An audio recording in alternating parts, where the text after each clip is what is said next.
Hello everyone. In this tutorial, we will learn about Dart language. It is developed by Google and is used for making Android, iOS and web applications. It is used for backend purposes also. So let's get started. We will use online IDE for our practice on Dart. Let's Google Dart and Dartpad and click on the first link given below. Let's clear the screen first. Now, this void main thing is called function. Functions are like code snippets which you can run again and again. Now main is a special function because when you run the program, it will start from the main function. Void word signifies that this function does not return anything. We will learn about data types in a moment. Okay. We cannot skip main function, although we can define more functions too. Let's define another function named multiply numbers. You can give any name, but there is standard naming convention which is called lower camel case. If your name consists of more than one word, then simply capitalize the first letter of every word except for first word. Now, this is important so that other developers can also understand your code quickly. Let's write the logic for this function. Again, you can write any logic, but it's desirable that name of your function and its work matches. We will accept two values here on which we will perform multiplication and we will print it. Now we will have to call this function inside main function. You can see the output. What if I accidentally multiply a string with number? It just multiplied our string with num 2 times and didn't show any error saying you are multiplying string with number instead of number with number as the name suggests. To ensure this functionality, Dart is a strongly typed language, which means you should tell it what type of data you want to use. Right now, num1 and num2 are of dynamic type, which Dart assumes by default and it can accept any type of object. Let's check the data types. There are three fundamental types: text, number and boolean. For text, type is called string, as you can see in example. Number can be of two types, either integer or float, which means a number with decimal. Next, we have bool type, which only accept two values, either true or false. Void is also a type, which means it is empty. Let's define int a equals to 10. For float type of values, the data type is called double.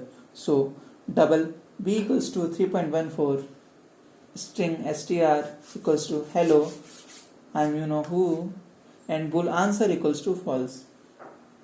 Let's print all of them. Print. You can see the output as expected. You can also change their values as they are variable. So let's change a to 20. Now a equals to 20. Again print a. So the output is 20 now. There are two more types, var and dynamic. If you don't want to define type beforehand, you can use them. As name suggests, they can accept any fundamental type. Now print them.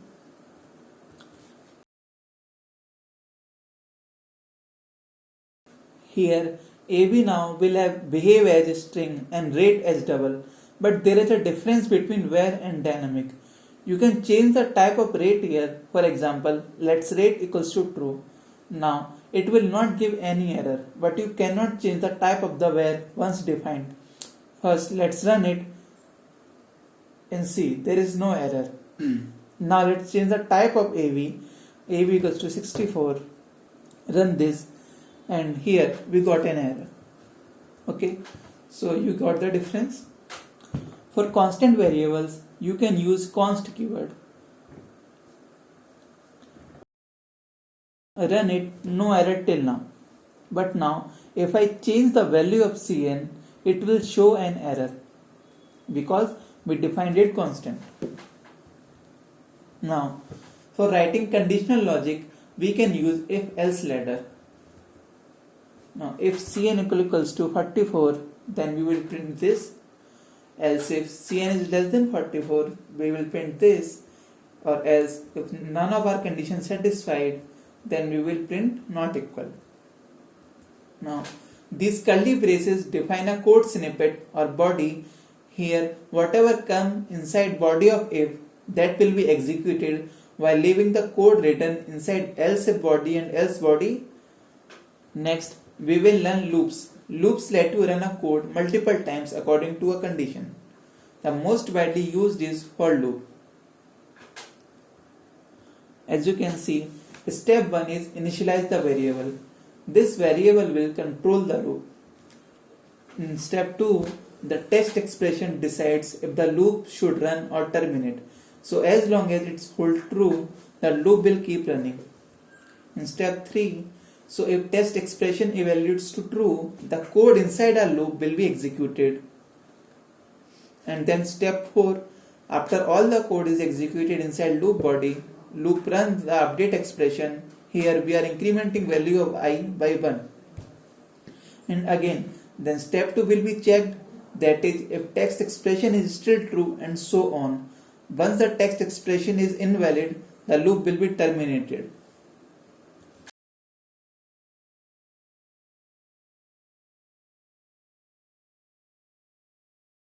There is another loop called while loop. We only define text expression inside it, and updation part can be done inside the body. Now another loop is do while loop, which is exit based loop. First we enter the loop and code is executed, then the test condition is checked. It ensures at least one time the code will be executed. It is defined like this. Now there are two more data types in Dart.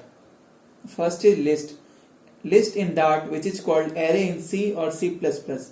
You can define it as list ABC. ABC is the name of list. Again, this list can take any values, string, number or bool. Here, Dart will assume that ABC list contains dynamic objects. So let's define ABC.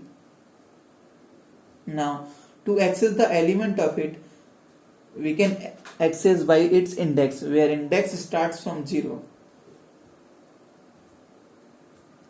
So this is our output.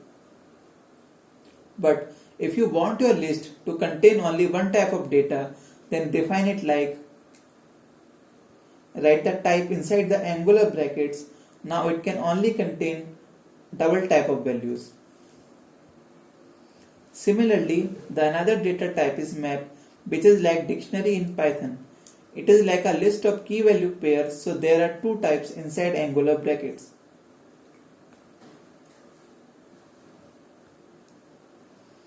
Map uses curly braces for its initialization. First type is of key and second type is for value. You can access its values by keys but cannot by index. Now there is another way to access the elements of list. You can use modified for loop to access all elements of list. Here the loop takes one element of list at one time, starting from 0th index, and it traces over the whole list. There is another way which can be implemented on list as well as on maps.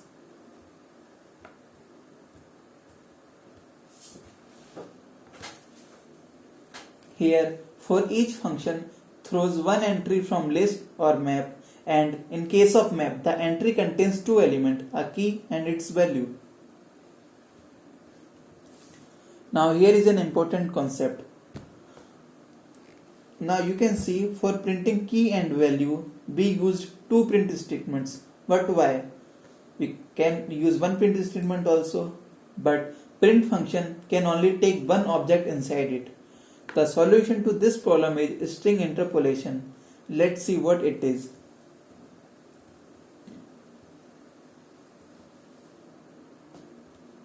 Print using string interpolation $AAA. Yeah, we did it. So let's run it first. So you can see the output. What we did there, we still provided print function with a single object only, which is string.